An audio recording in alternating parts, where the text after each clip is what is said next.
દિવાળીએ friends આપણે પૂજા માટે આવા ફૂલો ખૂબ ખરીદતા હોઈએ છીએ અને ફૂલ એમનેમ પડેલા જ હોય છે. તો આ ફૂલમાંથી તમે દિવાળી માટે ખૂબ જ સુંદરનું એવું ડેકોરેશન કરી શકો છો ફ્રેન્ડ્સ.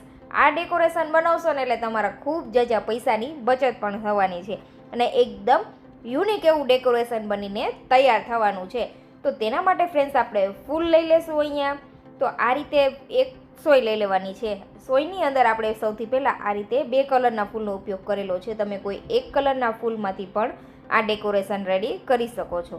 તો 5 ફૂલ પહેલાં આપણે આ રીતે ડબલ કલરમાં પોરવી લેવાના છે. તો પહેલાં આપણે પીળા 5 પોરવી લેશું, પછી તેની સાથે જ આપણે કેસરી કલરના ગલગોટા છે તે 5 નંગ પોરવી દેશું. તમારે જે રીતે આ ડેકોરેશન બનાવવું છે નાનું મોટું તે રીતે તમારે ફૂલનું લાંબી સર પોરવવાની રહેશે.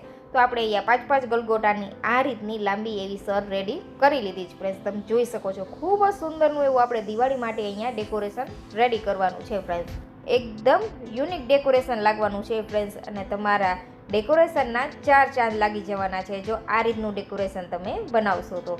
જાતે તમે ખૂબ જ ઓછા ખર્ચમાં જે આપણે પૂજા માટે ફૂલ લઈ આવીએ તે ફૂલ એમનેમ પડેલા હોય છે અને તે થોડા એવા આપણે યુઝમાં લઈએ છીએ પછી ફરી તે એમનેમ કચરામાં ફેંકી દઈએ છીએ. તે ન કરવું જોઈએ ફ્રેન્ડ્સ. તેના કરતાં તમારે આટલું સુંદર એવું ડેકોરેશન રેડી કરી લેવું જોઈએ જેથી બજારમાંથી તમારે ફૂલોનું મોંઘું ડેકોરેશન ખરીદવું પણ ના પડે. અને આ વસ્તુ બનાવશો ને તે તમને બધી જગ્યાએ ખૂબ જ ઉપયોગી થવાની છે અને બધા લોકો દિવાળીમાં તો બનાવતા જ હોઈએ છીએ ફ્રેન્ડ્સ. તો જરૂરથી એકવાર ટ્રાય કરજો.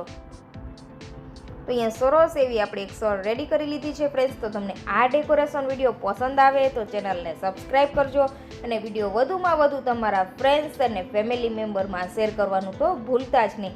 આ ચેનલ ઉપર આપણે બજેટ ફ્રેન્ડલી અને ખૂબ જ ઓછા ખર્ચમાં વેસ્ટમાંથી બેસ્ટ આપણે વસ્તુ દિવાળી ડેકોરેશન માટે બનાવેલી છે. તો તે વિડીયો પણ ફ્રેન્ડ્સ તમે જરૂરથી જોજો. તો અહીંયા જોઈ શકો છો આ રીતની આપણે સર એક રેડી કરી લીધી છે.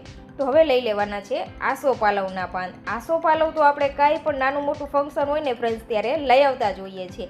તો આ રીતે ફ્રેન્ડ્સ આપણે અહીંયા 3 નંગ જેટલા આસોપાલવના પાન લીધા છે. જો અહીંયા તમારે ટાંકો મારવો હોય તો ટાંકો મારી શકો છો. એ દોરાથી આપણે અહીંયા સ્ટેપલરથી ત્રણેયને સરસ સેટ કરી દેશું જેથી એક સરસ એવું આ રીતનો શેપ રેડી થઈ જાય. તમે અહીંયા જોઈ શકો છો ફ્રેન્ડ્સ. બસ આ જ રીતના આપણે 3 થી 4 શેપ રેડી કરી લેવાના છે. આપણે કોઈ પણ નાનું મોટું શુભ કાર્ય કરીએ ને ત્યારે આસોપાલવનું તોરણ બનાવતા હોઈએ છીએ ફ્રેન્ડ્સ. તો આજે આપણે એકદમ યુનિક એવું તોરણ રેડી કરી રહ્યા છીએ. આ તોરણ બનાવશો ને ફ્રેન્ડ્સ એટલે તમારે માર્કેટમાંથી મોંઘા તોરણ ખરીદવાની પણ જરૂર નહીં પડે. એકદમ યુનિક એવું તોરણ બનીને રેડી થવાનું છે. અને આસોપાલવ પણ બધી મળી આવે છે અને પૂજા માટે આપણે ફૂલ પણ લીધેલા હોય છે. તો તેમાંથી ફ્રેન્ડ્સ તમે સુંદર એવું આ રીતનું ડેકોરેશન રેડી કરી શકો છો. હવે જ્યાં જ્યાં આપણે 5 ફૂલનો ગેપ આવે છે ને ત્યાં વચ્ચે આ રીતના બીજું આસોપાલવનું પાન લઈ આ રીતે સ્ટેપલરથી સ્ટિક કરી દેવાનું એટલે ખૂબ જ સુંદરની એવી એક કોથળી રેડી થઈ જવાની છે.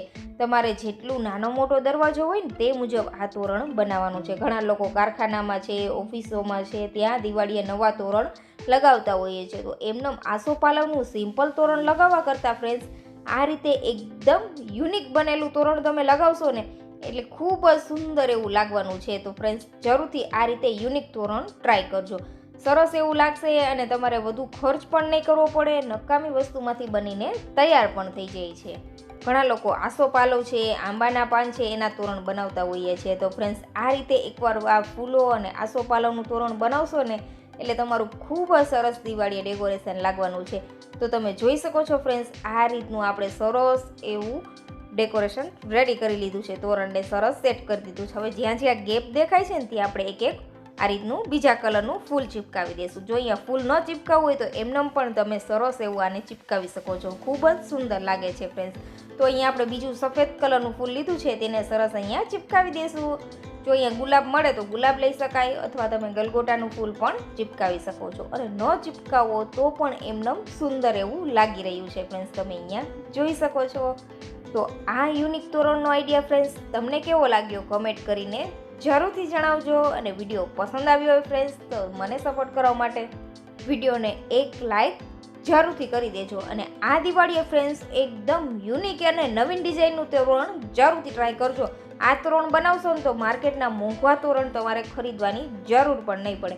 તો તમે જોઈ શકો છો ફ્રેન્ડ્સ, આપણે તેને મંદિરમાં લગાવેલું છે, કેટલું સુંદર એવું લાગી રહ્યું છે ફ્રેન્ડ્સ. તો એકવાર આ રીતે આ દિવાળી ઉપર આ રીતનું તોરણ જરૂરથી ટ્રાય કરજો અને વિડીયો પસંદ આવ્યો હોય તો ચેનલને સબસ્ક્રાઈબ કરી લેજો.